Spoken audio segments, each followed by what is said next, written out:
The first 10 amendments to the U.S. Constitution, also known as the Bill of Rights, were ratified or passed over 200 years ago. But even though they're a bit, old, these first 10 amendments are still the most debated and discussed section of our Constitution today. So can you remember what they are? Let's take a look. The First Amendment is the freedom of speech, press, religion, assembly, and petition. This may be the most revered of the amendments. The First Amendment protects our rights to say and write our opinions, worship how we please, assemble together peacefully, and petition our government if we feel the need. The Second Amendment is the right to bear arms. The original intent of the Second Amendment was to protect colonists from the invading British soldiers, but it now guarantees that you have the right to own a gun to defend yourself and your property. The Third Amendment is called the Quartering Amendment. It was written in response to the British occupation and as a result of the colonists having to house or quarter soldiers in their homes during the American Revolution. Because of this amendment, our government can never force us to house soldiers in our home. The Fourth Amendment is the right to search and seizure.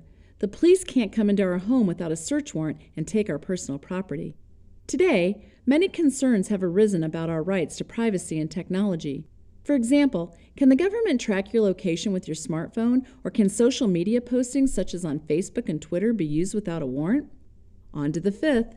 It's all about due process. You've probably heard the phrase, "I plead the Fifth," in movies or on TV. They're talking about the Fifth Amendment, which says that you don't have to take the witness stand against yourself if you may end up incriminating yourself. Okay, we're halfway done. The Sixth and Seventh Amendments are about how the legal system works. If you're accused of a crime, you have the right to a speedy public trial and an impartial jury. You also have the right to a lawyer and the right to take the stand if you choose. This is important because it will prevent the accused from sitting in prison forever and insist that the prosecution proceed with undue delay. The Seventh says you have the right to a jury trial where 12 impartial peers decide your innocence or guilt in the courtroom as opposed to a judge doing it all alone. The Eighth Amendment prohibits cruel and unusual punishment. Is a death penalty cruel? Is it unusual?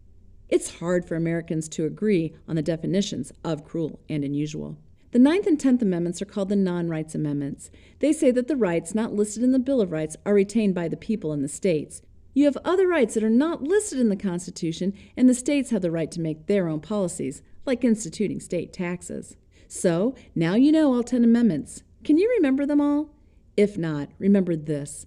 The Bill of Rights are a crucial piece of American history, and though society has undergone many changes these past 200 and some years, the interpretation and application of these amendments are as vital today as they were when they were written.